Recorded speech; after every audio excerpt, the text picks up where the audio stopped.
Far to the north, where the familiar maps of our world begin to fray at the edges, lies a realm of profound silence and staggering beauty. High above the Arctic Circle, the Earth holds its breath. Here, the sun becomes a fleeting memory for months on end, surrendering the sky to an endless, star-dusted twilight.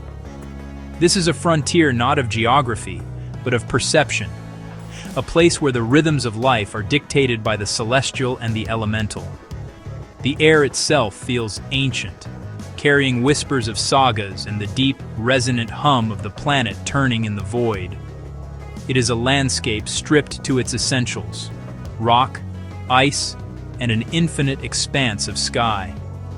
In this profound emptiness, one does not feel small, but connected, a solitary witness to the grand, unhurried theater of the cosmos. The silence is not an absence of sound, but a presence in itself, a weight and a texture that blankets the mountains and fjords, inviting introspection and awe. This is a land shaped by ice, fire, and time. Its story is not written in books, but etched into the very bones of the continent. Immense glaciers, rivers of ice born in the planet's frozen heart, once ground their way through this terrain with unimaginable force. They were the master sculptors, carving the iconic fjords, deep, dramatic wounds in the coastline that now cradle the serene, dark waters of the North Atlantic.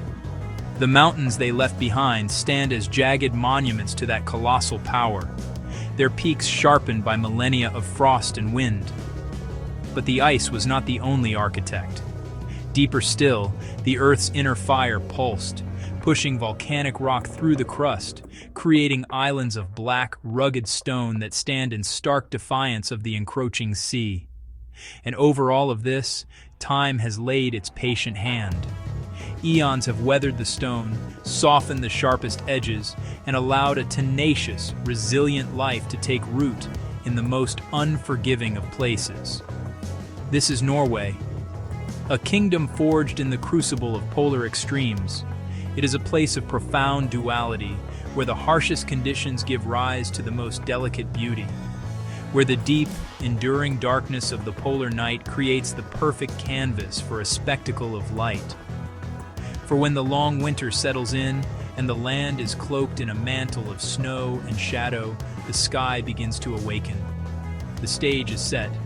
The audience, the silent mountains, the frozen lakes, the huddling forests of pine, waits in hushed anticipation. The very air begins to crackle with an unseen energy, a subtle shift in the atmosphere that is more felt than heard. It is a promise whispered from the edge of space. And then it begins. A faint, ethereal wash of green, so subtle at first it could be a trick of the eye. It is the overture to a celestial symphony. This is the Aurora Borealis, the northern lights. But to call it merely light is to understate its magic. It is not a static phenomenon. It is alive. It is the visible breath of the sun, a stream of charged particles that has journeyed 93 million miles across the vacuum of space, only to be ensnared by our planet's magnetic field. This invisible shield, our silent guardian, funnels these solar winds toward the poles. There, they cascade into the upper atmosphere, colliding with atoms of oxygen and nitrogen in a final, spectacular embrace. The result is a light show of cosmic proportions. Each collision, a microscopic burst of energy, a single photon released. Billions upon billions of them, painting the night with colors born from the very elements of our atmosphere. The most common hue, a vibrant and ghostly green, is the signature of oxygen atoms excited at lower altitudes, around 60 to 150 miles above our heads. It is the color of myth and legend, the one that has captivated humanity for millennia. But look closer, higher. On nights of intense solar activity, the upper edges of the aurora can blush with a rare and beautiful crimson. This is the mark of high-altitude oxygen, over 200 miles up, where the air is thin and the collisions are gentler.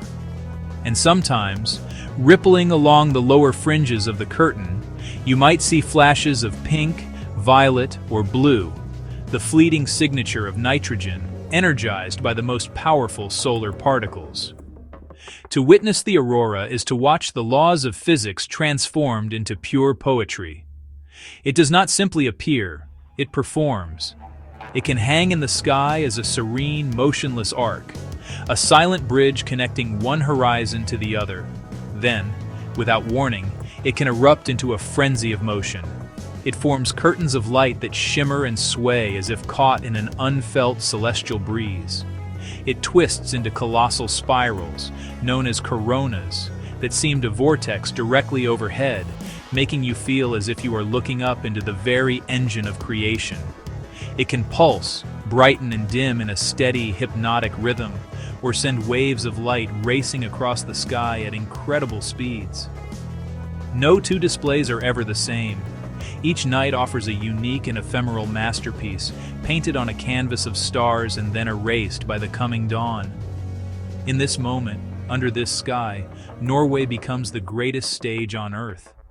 The landscape is no longer just a passive backdrop, it is an integral part of the performance. The snow-covered peaks catch the otherworldly glow, their white slopes painted in shifting shades of green and violet. The dark, mirror-like surfaces of the fjords and frozen lakes become second skies, reflecting the celestial dance and doubling its magnificence. A forest of pines, each branch heavy with snow, is transformed into a silhouetted army of silent observers. Even the small, brightly lit towns and fishing villages that dot the coastline contribute to the scene, their warm human glow providing a poignant contrast to the wild cosmic light above. It is a profound reminder of our place in the universe, small, fragile beings, living on a thin crust of rock, yet privileged to witness such grandeur. For the people who have lived under these skies for generations, the aurora is more than just a scientific wonder. It is woven into the fabric of their culture, a source of myth, superstition, and deep spiritual reverence. The ancient Norse saw it as the Bifrost Bridge, a shimmering pathway connecting Midgard, the world of humans, to Asgard, the realm of the gods. They believed the Valkyries, the choosers of the slain, created the lights as their armor and shields reflected in the night sky. The Sami, the indigenous people of the north, held the aurora in respectful fear, believing it to be the spirits of their ancestors. They would not whistle or wave at the lights, lest they attract their attention and be carried away into the sky. These stories, passed down through the long, dark winters, speak to a fundamental human need to find meaning in the magnificent and the mysterious. They remind us that before we had the language of science to explain the universe, we had the language of poetry and myth to feel our way through it. And standing here, bathed in its silent, luminous glow, it is easy to understand why. The experience is primal, intuitive, and deeply moving. It speaks to a part of us that predates explanation, a part that simply stands in wonder.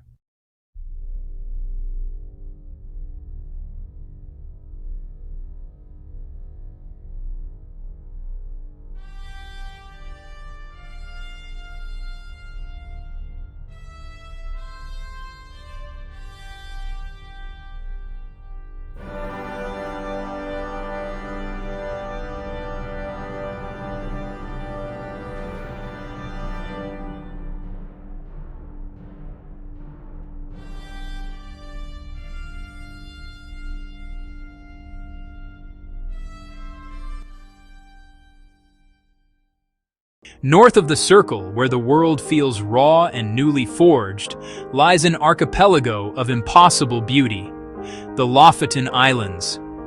By day, they are a spectacle of stone and sea, a testament to the planet's dramatic power. But it is the night that holds their deepest secrets. When the sun relinquishes its hold, a different kind of light claims the sky, and the land transforms into a theater for the cosmos.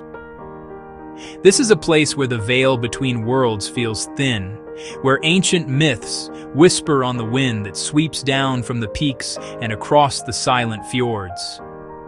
The air itself seems to hum with a latent energy. a quiet anticipation for the celestial performance that is about to begin. We arrive here not as conquerors, but as pilgrims, drawn by the promise of a light that has danced in the dreams of humanity for millennia. We come to witness a magic that is both ephemeral and eternal, a spectacle that reminds us of our small, precious place in a universe filled with wonders beyond our comprehension. The journey into the Lofoten night begins with a profound quiet. The roar of the daytime surf softens to a rhythmic sigh against the shore.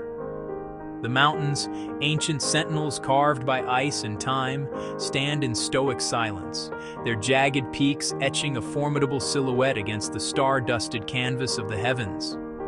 They have stood here for eons, watching civilizations rise and fall, their stone faces impervious to the fleeting concerns of humankind. They are the silent audience for the nightly drama. Down at the water's edge, the ocean breathes. It is not the wild, tempestuous sea of winter storms, but a calmer, more contemplative presence.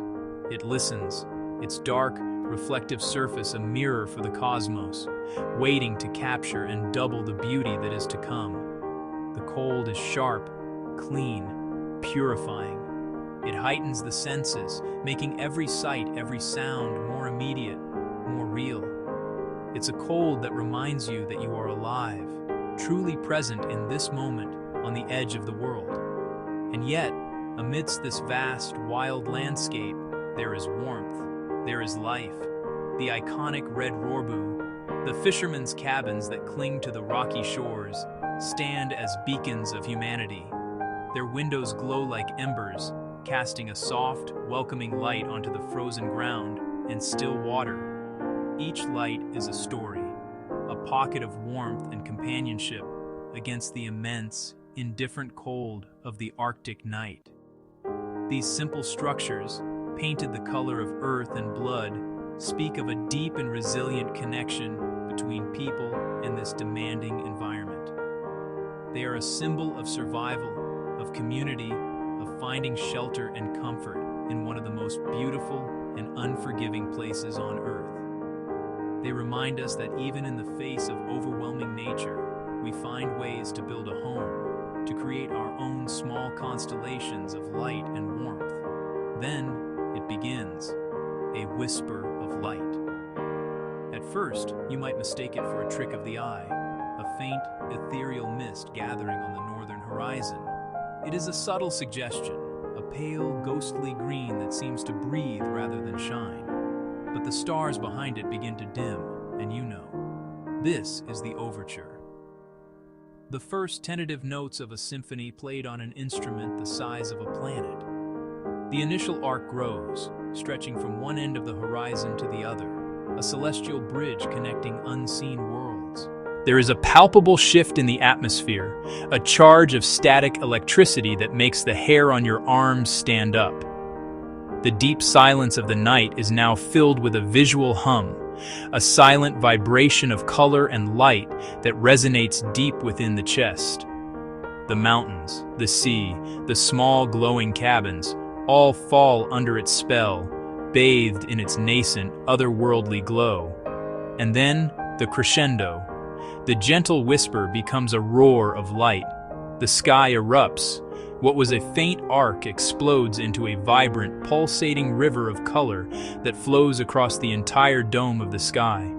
Ribbons of brilliant green, so intense they seem to have weight and texture, twist and curl in a dance of impossible grace. It is a living thing, this light. It moves with intent, with a wild, untamable energy that is both terrifying and exhilarating. It pulses, it breathes, it races from one horizon to the other as if chasing some unseen prey. This is the solar wind, a stream of charged particles from the sun, traveling millions of miles through the void of space to collide with our atmosphere and set it on fire.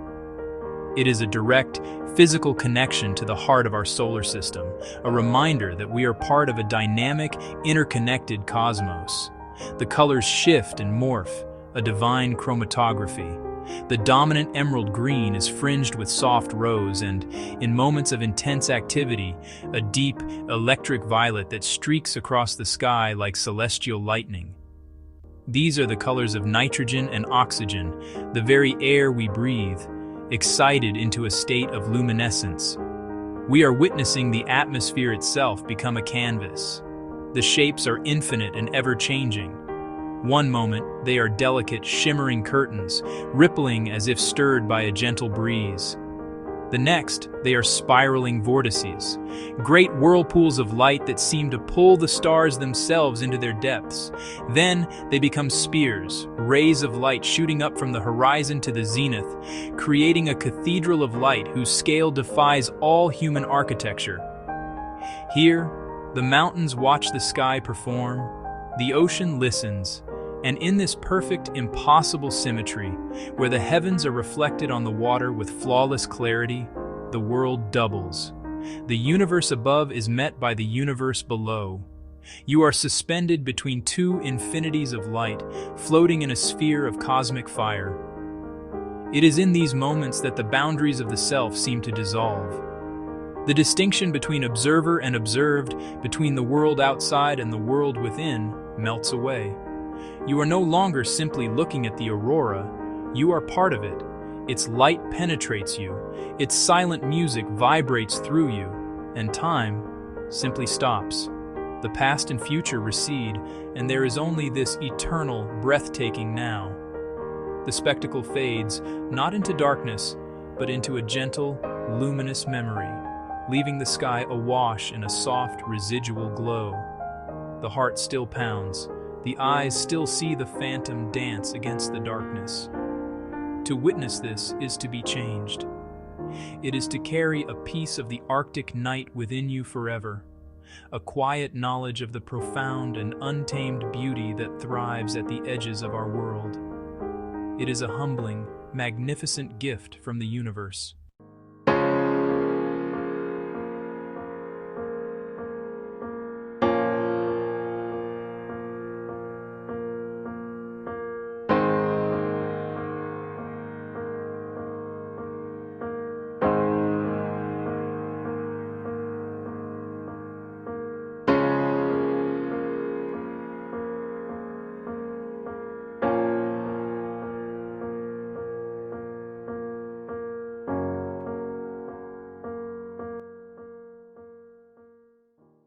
As darkness claims the far north, a different kind of light begins to stir. We arrive in Tromsø, a city cradled by the Arctic, an island of warmth and life set against the vast, frozen wilderness.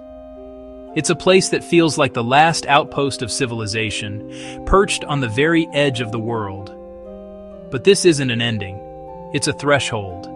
Here the boundary between our world and the cosmos feels impossibly thin, almost transparent. The air itself, crisp and cold enough to crystallize your breath, seems to hum with a quiet, expectant energy. It's a palpable feeling, a citywide inhalation before a great celestial event.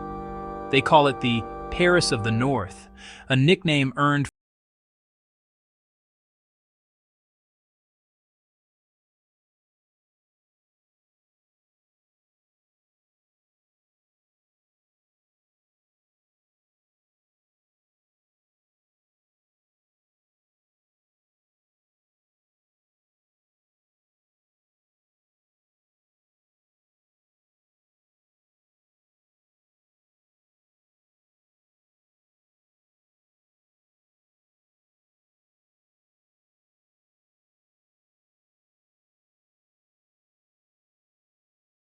you of human connection, of warmth and shelter, even as the universe prepares to put on its most magnificent display.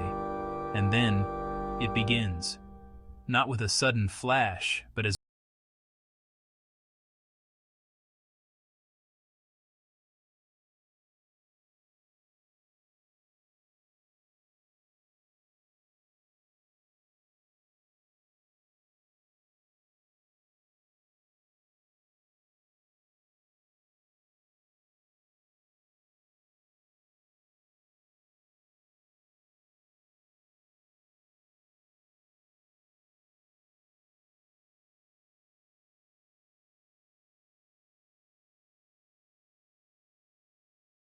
It's a storm of charged particles, a billion-ton solar ejection that has traveled 93 million miles, finally arriving to collide with our atmosphere. Science can explain the mechanism, the solar wind, the magnetosphere, the excited oxygen and nitrogen atoms. It can give us the how, but it can never truly capture the why. Why does it feel like a living thing? Why does it move with such grace, such intention? It writhes and dances, pulsing with a silent rhythm that you feel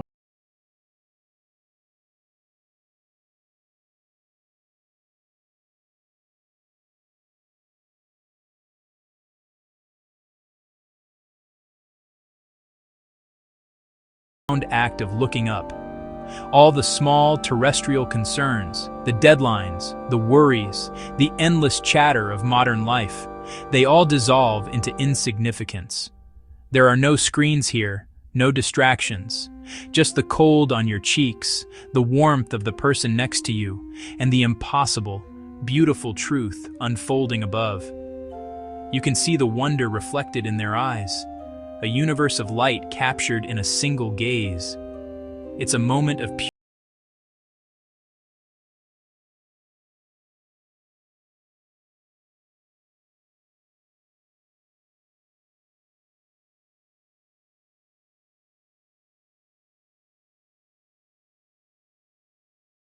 moment. It's a great river of light flowing from horizon to horizon. The next, it's a dragon, a feathered serpent twisting in the void. Then it shatters into 1,000 vertical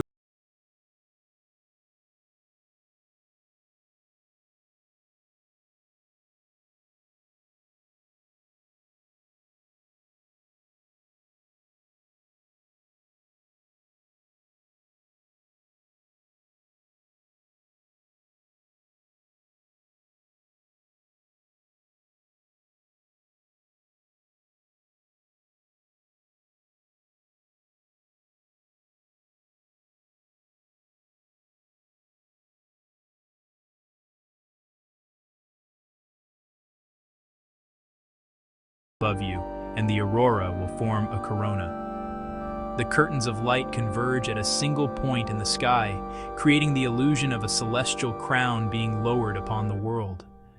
The rays of light seem to rain down directly upon you, and for a moment, you feel as though you could reach out and touch the fabric of the cosmos.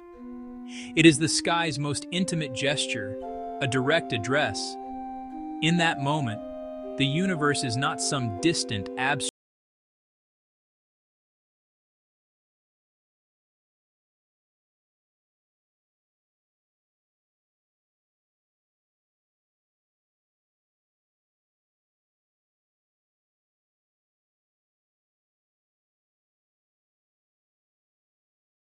soul.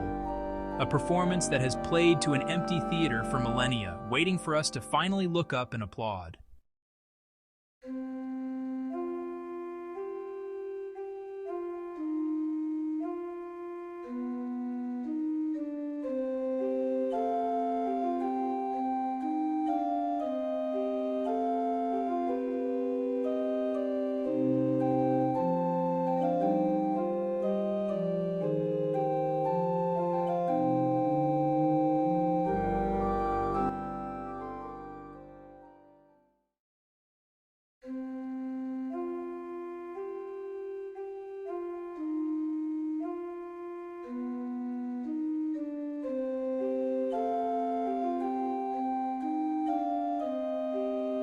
Out here, there is no noise, no rush, just you and the universe breathing.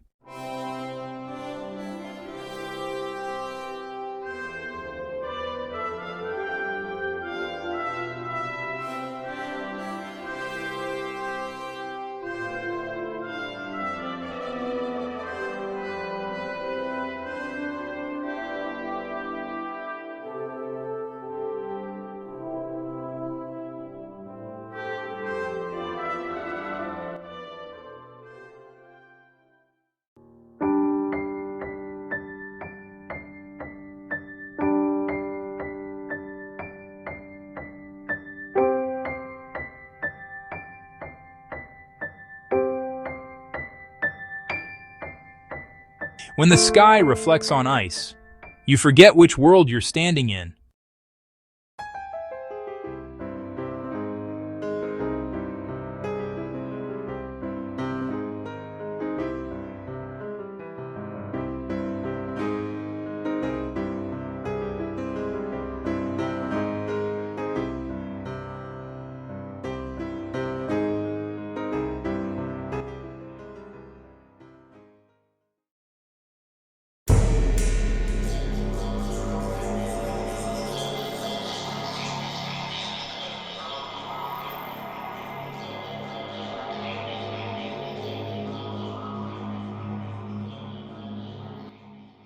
Once seen, never forgotten.